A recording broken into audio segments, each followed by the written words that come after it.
नमस्कार,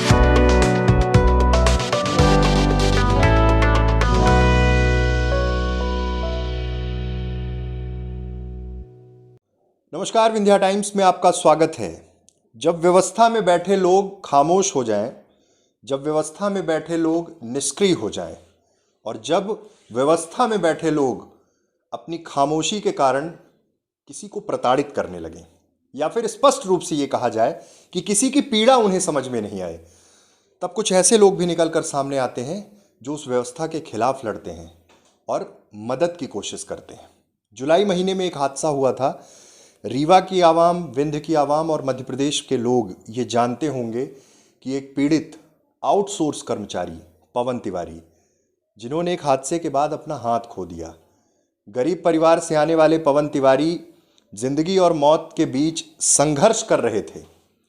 तब अगस्त क्रांति मंच उनके साथ खड़ा हुआ, उनकी मदद की, लेकिन आउटसोर्स कर्मचारी की वो पीड़ा, व्यथा यहाँ की व्यवस्था नहीं समझ पाई। ये महसूस नहीं कर पाई कि आखिर किस दौर से एक इंसान निकला है और क्या परिस्थितियां हैं।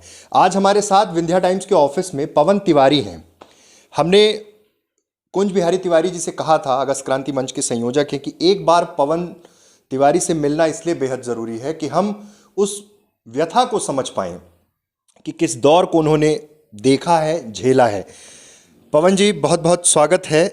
स्वागत है कहना भी बड़ा अजीब लग रहा है, क्योंकि एक इंसान अपनी जिम्मेदारियां निभाते हुए, आउटसोर्स कर्मचारी रहते हुए अपना हाथ गंवा बैठा है।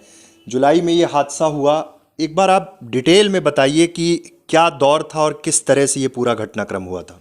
मेरा 1 जुलाई को सिंगल फिशिंग करते समय जेई साहब के द्वारा, दबाव के द्वारा, हमारा कार्य नहीं है ये करना सिंगल फिशिंग, फिर भी जेई साहब के दबाव के द्वारा फ़ोन द्वारा हमको फ़ोन किया जाता था कि आप सिंगल फिशिंग लाइन करें, तो हम लोग करते थे।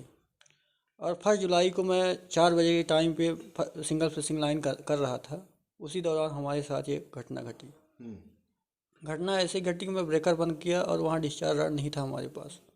दस्ताना के सहारे मैं काम कर रहा था और दस्ताना कार्य करते समय मैं जैसे ही जम्फर काटने लगा, वो जम्फर पूरा टूट के हमारे हाथ में आ गया और मैं बुरी तरह से सुलझ गया। इसके बाद गांव के लोग हमको वहां से उठा के संजय गांधी अस्पताल ले आए और मेरी बहुत बुरी हालत थी और मैं बहुत गरीब परिवार से हूं और उस समय मेरा कोई सहायता करने वाला नहीं था। तो हमारे अगस्त क्रांति मंच के श्री कुंज बिहारी भैया जी उस समय पहुँचे और हमारी मदद किए। और यहाँ की सरकार और यहाँ के जो मंत्रीगण हैं, सबको जानकारी है, फिर भी आज तक हमारी कोई मदद नहीं की गई। और इसीलिए मैं बहुत परेशानी में जूझ रहा हूँ। और आज भी हमारी दवाई नागपुर की चल रही है। हर महीने हमको नागपुर जाना पड़ता है। कम से कम 17 से 18 हज़ार रुपये हर महीने लग रहा है, लेकिन कोई सुनने वाला नहीं है।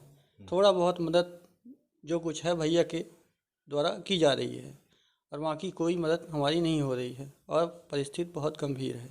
पवन जी, मुझे ये बताइए कि जब आप रीवा में एडमिट थे, उस समय ये कहा गया कि हाँ, रिकवरी हो जाएगी, जिस परिस्थिति में आप भर्ती हुए थे, लेकिन उसके बाद आपको नागपुर भर्ती कराना पड़ा। यहाँ किस तरह का इलाज हो रहा था? यहाँ किसी भी प्रकार का इलाज नहीं किया जा रहा था। यहाँ पर हमारे घाव पे एक मलहम लगा दिया जाता था और उसी के ऊपर बोरे जैसे वो बांध दिया जाता था, पट्टी कर दी जाती थी मोटी सी, और इसी कारण मेरा ये हाथ काटना पड़ा। नहीं तो हाथ शायद हो सकता है पहले मैं यहाँ से चला जाता तो शायद बच जाता, लेकिन यहाँ इतनी लापरवाही है कि कोई डॉक्टर सही तरीके से काम नहीं करता। फिर आपको नागपुर भर्ती किया गया। नागपुर में आपका इलाज हुआ, हाथ काटना पड़ गया अंत में। उस समय आपको ये लगा था कि शायद सुरक्षित बच जाएंगे, ये परिस्थिति नहीं आएगी? जी सर, मैं ये सोच रहा था यहाँ से कि शायद हो सकता है बच जाऊँ, और भैया जी के द्वारा, मैं कुंज बिहारी भैया जी के द्वारा यहाँ से भेजा गया हमको नागपुर के लिए।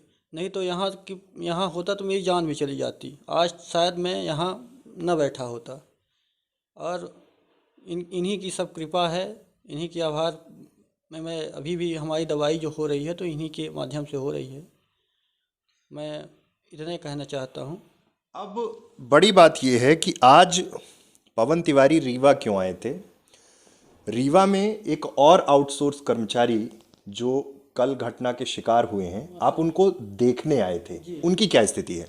उनकी स्थिति अभी ख़राब है और शायद हो सकता है भगवान कृपा करे कि उनका हाथ बचा रहे, ऐसा ना हो। लेकिन अगर जो यहाँ रीवा में रहेंगे तो शायद है कि हाथ काटना पड़ेगा उनको, इसलिए कि ऐसी ही घटना हमारे साथ भी हुई है। और हमको भैया जी कुंज बिहारी तिवारी जी आज कलेक्टर साहब से भी मिलाए हैं और एसी साहब से भी मिलाए हैं, तो वो लोग हर बार आश्वासन देते हैं कि बस हो जाएगा, लेकिन होता कुछ नहीं है। और आज तक हमको 1 रुपये की मदद नहीं की गई जी। बहुत बड़ी बात होती है कि इस परिस्थिति में एक इंसान किस तरह के संघर्ष कर रहा है, और पवन ने खुद बताया कि परिवार की आर्थिक स्थिति कैसी है और किस तरह से जीवन चलेगा। और अब जब वो काम करते वक्त हाथ अपना खो बैठे हैं, बड़ी बुरी स्थिति हो जाती है। कुंज बिहारी जी, एक पवन का देख लिया, एक आदिवासी का देख लिया, एक और उसके पहले देख लिया, देख ही रहे हैं। एक लड़ाई लड़ी, ट्रिक डिटेक्टिव कंपनी टर्मिनेट हुई, सब कुछ हुआ, पर आज भी वहीं खड़ा है ये युवा जो काम कर रहा है। ये पवन के बाद अनिल एक तरह से शहीद हो गए परिवार का पालन करते। बादल और रोहित रमन पटेल पूरा झुलस गए थे। यहाँ पे संवेदनशीलता जो है और मानवता दोनों मर गई है। पहले मैं देखता था बचपन में कि जानवर मरते थे, कुछ गिद्ध आते थे, उसको 2 मिनट में साफ कर देते थे और केवल हड्डियों का ढांचा बचता था। यहाँ ऐसा गिद्ध चारों तरफ मंडरा रहा है कि किसी की मानवता को, किसी की परेशानी को कब नोच खाए उसको दिखाई नहीं देता, केवल अपना पेट भरने से मतलब है। आज पवन की जो स्थिति है बेहद दयनीय है। 2 कमरे का घर है, वृद्ध माँ बाप है। कलेक्टर साहब के कहने के बाद भी आज तक इनको कोई कंपनसेशन नहीं मिला, आज तक इनकी नौकरी में इनको रखा गया। और जहाँ ट्रिक की बात आई, एक बहुत बड़ा खेल हुआ। यहाँ का जो विभाग है वो दे नहीं रहा है एग्रीमेंट।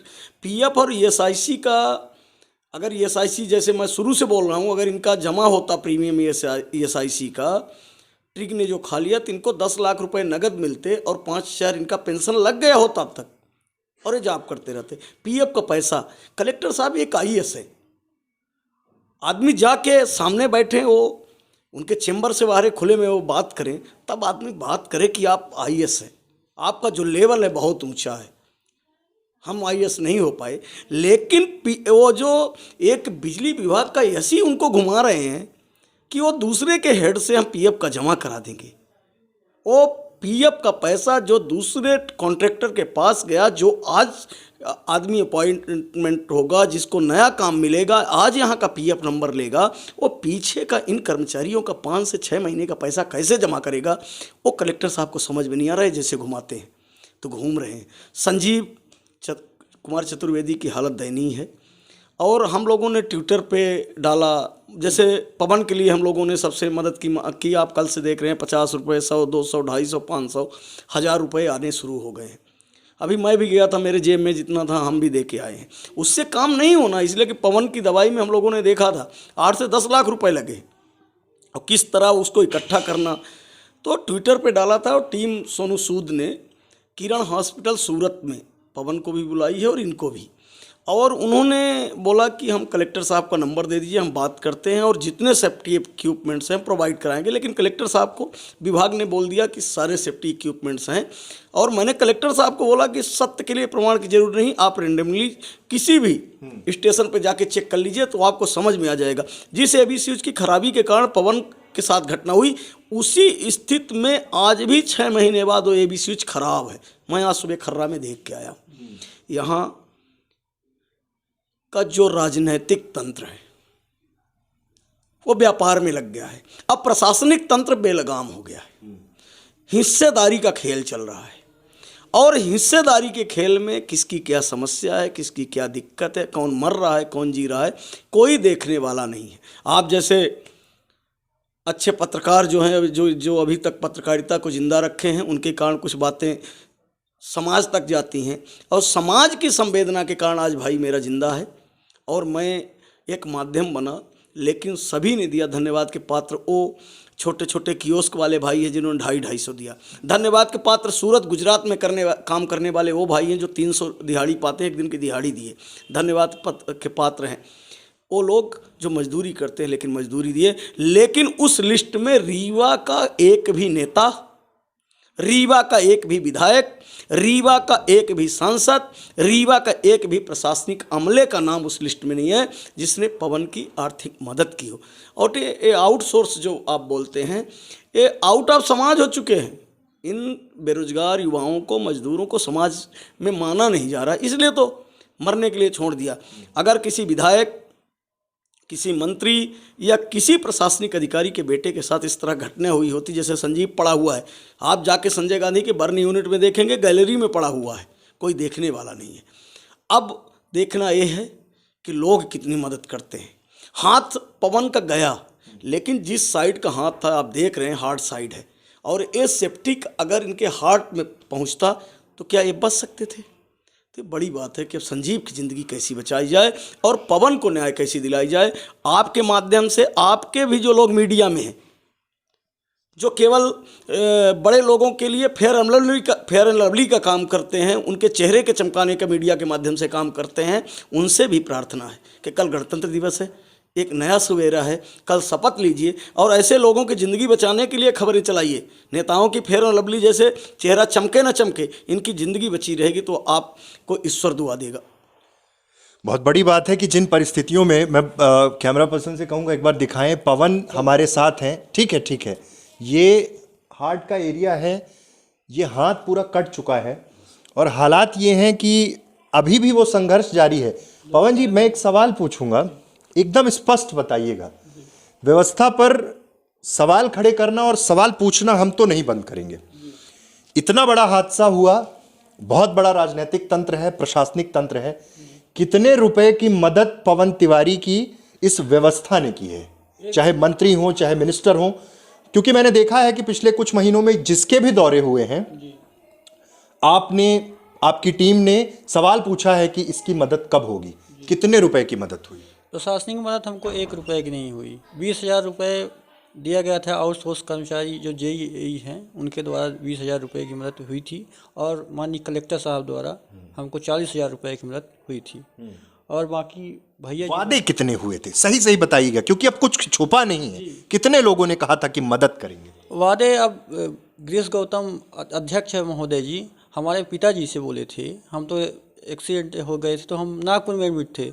हमारे पिताजी से बोला गया था उनको, वो बोले थे कि 4 लाख रुपए मैं दूंगा, लेकिन अभी तक हमको 1 रुपये नहीं मिला। और आपके जनार्दन मिश्रा जी जो हैं वो भी बोले थे कि कुछ मदद होगी, लेकिन 1 रुपये मदद किसी प्रकार की नहीं हुई हमारी।